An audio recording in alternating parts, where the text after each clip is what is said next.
Dipersembahkan oleh Lalu upaya apa aja yang Anda dan teman-teman lakukan untuk membendung atau mencoba membuat benteng agar kepentingan-kepentingan orang luar tidak masuk ke Ambon untuk merusak Ambon? Jadi ada beberapa kasus di Maluku, ketika ada yang melakukan isu SARA tentang penyerangan ke daerah ini, penyerangan ke daerah ini, wah kita udah mulai diserang sama orang Kristen. Atau misalnya kita udah mulai diserang sama orang Islam. Jujur Bang Andi, yang menangani itu, misalnya ketika isu yang dibawa adalah orang Kristen, teman-teman yang Kristen yang akan menangani itu. Apa melaporkan dia ke kepolisian, atau langsung bertemu dengan dia, atau langsung menyerahkan ke hukumnya. Seperti halnya juga dengan yang Muslim. Atau misalnya kalau ada isu-isu hoax yang jujur, banyak isu hoax yang beredar di media sosial ataupun di media televisi dan sebagainya, ataupun yang terjadi di beberapa daerah di Indonesia ini, di Maluku kalau pas nonton yang kayak gitu, kita adem-adem aja. Kita nggak cepat terpancing deh, karena kita selalu berpikir begini, mereka tidak pernah merasakan apa yang seperti kita rasakan saat itu.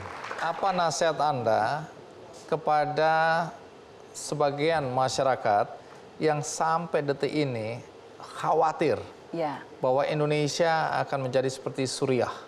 Indonesia akan hancur lebur karena konflik agama. Apa yang ingin Anda sampaikan kepada mereka yang masih khawatir? Konflik agama selalu dipicu biasanya bukan karena konflik agama sendiri, tapi bisa jadi karena konflik macam-macam yang lainnya, termasuk ketika ada isu soal ketidakadilan, ketika ada isu soal politik dan lain sebagainya. Ini harus kita waspadai. Dan kita semua harus menuntut agar para politisi kita tidak memainkan isu agama dalam proses mereka untuk mendapatkan kekuasaan. Karena politik ini menjadi salah satu faktor yang sangat mudah untuk memicu masyarakat menjadi konflik. Ketika mereka menggunakan isu agama, wah itu udah langsung menjadi sebuah hal yang sangat sangat berbahaya sekali, Bang Andi. Tapi apakah kita dengan kondisi sekarang perlu pesimistis atau optimistis? Kalau saya orang optimis. Indonesia ini jauh lebih baik dari banyak negara di dunia. Misalnya paling gampang ya, kemarin beberapa tahun yang lalu pernah ada mantan Perdana Menteri Inggris, waktu itu masih jadi Perdana Menteri ke Indonesia, David Cameron. Dia datang, terus saya diundang ketemu beliau, dan beliau kemudian bertanya, Indonesia ini adalah negara dengan populasi Muslim terbesar di dunia. Cuma yang pergi ke ke Syria ya, dari 200 juta Muslim Indonesia itu hanya 500 orang. Di negara kami di Inggris dari 2 juta penduduk Muslim yang pergi ke Syria ikut ISIS itu 5.000. Nah, coba bayangkan, ini 200 juta yang pergi cuma 500.